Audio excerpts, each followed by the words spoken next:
Good evening. आप सबका स्वागत है कृष्णा एजुकेशन चैनल पर। आज हम भारतीय संविधान की अनुसूचियों के बारे में पढ़ेंगे। जीके रिलेटेड हर एग्जाम्स में भारतीय संविधान से क्वेश्चन पूछे जाते हैं। आज हम भारतीय संविधान के अनुसूची के बारे में जानेंगे। तो भारतीय संविधान की जो मूल संविधान में 8 अनुसूचियाँ थी, जो वर्तमान में बढ़कर 12 हो चुकी हैं। तो आज हम इन्हीं 12 अनुसूची के बारे में जानेंगे। तो जो पहली अनुसूची है, इसमें भारतीय संघ के घटक राज्य और केंद्र शासित प्रदेशों का वर्णन है। राज्य और केंद्र शासित प्रदेशों का वर्णन पहली अनुसूची में है। चाहे प्रथम अनुसूची हो, प्रथम भाग हो या प्रथम अनुच्छेद हो, तीनों में राज्य तथा केंद्र शासित प्रदेशों का वर्णन है। और दूसरी अनुसूची में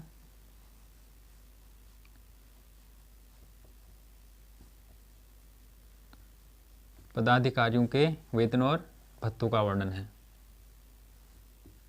पदाधिकारियों के वेतन और भत्ते का वर्णन दूसरी अनुसूची में है। और तीसरी अनुसूची में इन्हीं पदाधिकारियों के शपथ का वर्णन है। तो दूसरे में पदाधिकारियों के वेतन और भत्ते का वर्णन है। उसके बाद तीसरे में उनको जो शपथ दिलाई जाएगी उसका वर्णन किया गया है तीसरे में। उसके बाद चौथे में राज्यसभा सीट का वर्णन।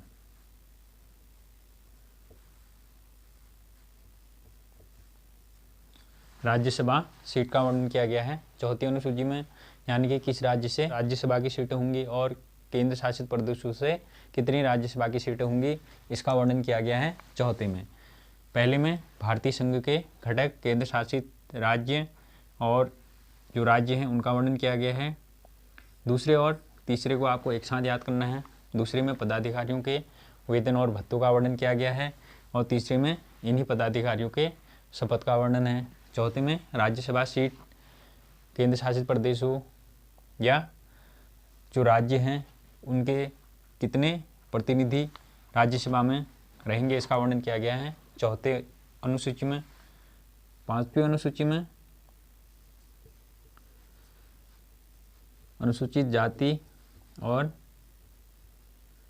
अनुसूचित जनजाति क्षेत्रों के प्रशासन का वर्णन।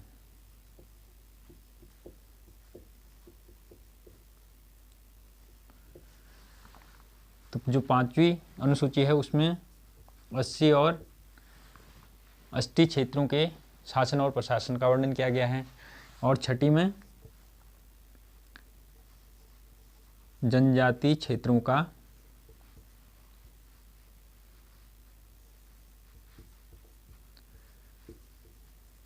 जनजाति क्षेत्रों के प्रशासन का वर्णन है। इसके अंदर 4 राज्यों को रखा गया है, जिन्हें आप एटीएम के साथ एक अम और लगाइए। 4 राज्य हैं आपका असम, त्रिपुरा, मिजोरम और मेघालय।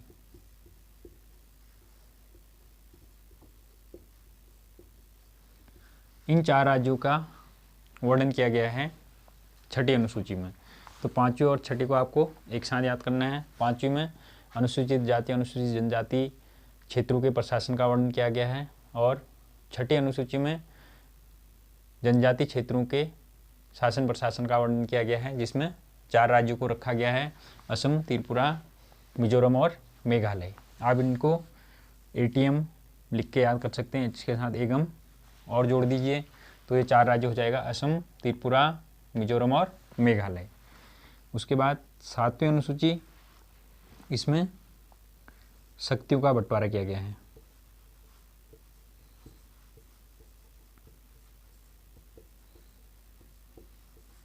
यानी कि राज्य और केंद्र के बीच जो शक्तियों का बंटवारा किया गया है वो 7वीं अनुसूची में किया गया है।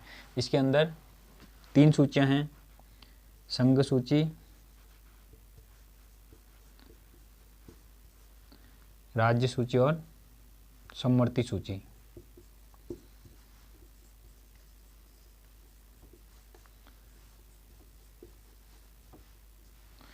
तो संघ सूची में जो मूल संविधान था उसमें 97 विषय थे, राज्य सूची के अंदर 66 विषय थे और समवर्ती सूची के अंदर 47 विषय थे। तो संघ सूची में वर्तमान में ये बढ़ के हो गए हैं 100 और राज्य सूची में घटकर हो गए हैं 61 और इधर बढ़कर हो गए हैं 52। तो संघ सूची में वर्तमान में 100 विषय हैं, राज्य सूची के अंदर 61 और समवर्ती सूची के अंदर 52। जो संघ सूची है इसमें कानून बनाने का अधिकार सिर्फ केंद्र सरकार को है और जो राज्य सूची है इसमें केवल राज्य सरकार कानून बना सकती है और जो समवर्ती सूची है इसमें केंद्र सरकार और राज्य सरकार दोनों मिलकर कानून बना सकते हैं। तो 7वीं में था शक्तियों का बंटवारा। 8वीं अनुसूची ये है भाषा से संबंधित, ये अधिकतर लोगों को याद होगा। 8वीं अनुसूची में भाषाओं का वर्णन है। जो मूल संविधान था उसमें 14 भाषाओं का वर्णन है, लेकिन वर्तमान में इसकी संख्या हो चुकी है 22। वर्तमान में 22 भाषाएं 8वीं अनुसूची के अंतर्गत आती हैं। भविष्य में ये संख्या बढ़ने की भी संभावना है। तो पहला आपको याद करना है, पहले में भारत के राज्य और केंद्र शासित प्रदेशों का वर्णन है, पहले में। दूसरे में पदाधिकारियों के वेतन और भत्ते का वर्णन है। तीसरे में पदाधिकारियों को शपथ का वर्णन है। चौथे में राज्यसभा सीट, किस राज्य से कितनी राज्यसभा सीटें होंगी, केंद्र शासित प्रदेशों से कितनी राज्यसभा सीटें होंगी, इसका वर्णन है चौथे में। 5वें में 80 क्षेत्रों के शासन प्रशासन की व्यवस्था। 6ठे में जनजातीय क्षेत्रों के शासन प्रशासन की व्यवस्था, जिसमें 4 राज्य हैं, असम, त्रिपुरा, मिजोरम और मेघालय। 7वें में शक्तियों का बंटवारा, केंद्र और राज्य के बीच शक्तियों का बंटवारे का वर्णन किया गया है 7वीं अनुसूची में। और 8वीं अनुसूची आपकी भाषा से रिलेटेड है। 8 अनुसूचियाँ होगी। इसके बाद 9वीं अनुसूची संविधान में संशोधन करके जोड़ी गई हैं।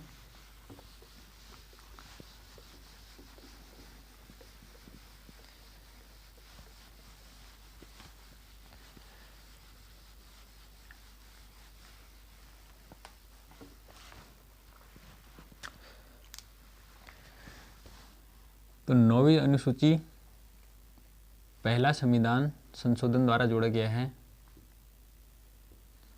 पहला संशोधन कब हुआ था? 1951 में। इसके अंदर भूमि सुधार संबंधित प्रावधान रखे गए हैं। ये पहले संशोधन द्वारा जोड़ा गया 1951 में। उसके बाद 10वीं अनुसूची ये जोड़ गई 52वें संविधान संशोधन, ये हुआ था 1985 में। इसमें दल बदल संबंधित प्रावधान है।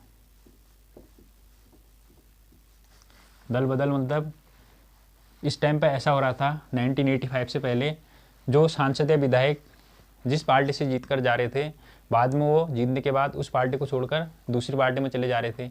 इससे क्या हो रहा था कि कोई भी राज्य में कोई भी सरकार स्थिर नहीं रह पा रही थी। जैसे कुछ विधायक कांग्रेस पार्टी के हैं और कुछ बीजेपी के। माना यहाँ कांग्रेस की सरकार है और बाद में क्या होता है, कुछ विधायक यहाँ से छोड़कर चले जाते हैं बीजेपी में, तो यहाँ इनकी सरकार गिर जाती है। तो इसी अस्थिरता को रोकने के लिए दल बदल कानून लागू किया गया, जिसके तहत अगर कोई विधायक एक पार्टी को छोड़कर दूसरी पार्टी में जाता है जीतने के बाद, तो उसकी सदस्यता निरस्त कर दी जाएगी। अगर एक विधायक कांग्रेस में है, कांग्रेस से वो जीतने के बाद फिर भाजपा में चले जाता है या किसी अन्य पार्टी में चले जाता है या किसी अन्य पार्टी का कांग्रेस में आ जाता है, तो उसकी सदस्यता निरस्त कर दी जाएगी। तो ये प्रावधान किया गया 52वें संशोधन 1985 द्वारा। 11वीं अनुसूची के अंदर ये 73वें संविधान संशोधन 1992 और 93, कहीं पर 92 भी लिखा मिलेगा, कहीं पर 93, क्योंकि ये 92 में पास हुआ था और 93 से ये लागू हुआ था। इसके तहत पंचायती राज व्यवस्था का वर्णन किया गया है। पंचायती राज व्यवस्था का वर्णन किसमें किया गया है? 11वीं अनुसूची के अंदर। इसमें पंचायतों के क्या क्या उत्तरदायित्व होंगे, इनकी क्या क्या शक्तियां हैं, इसका वर्णन किया गया है 11वीं अनुसूची में। और अंतिम जो 12वीं अनुसूची है ये जोड़ी गई 74वें संविधान संशोधन द्वारा, ये भी 1992, 93। इधर पंचायती राज व्यवस्था, तो इधर पंचायत के बाद चले गए शहर, नगर पालिका,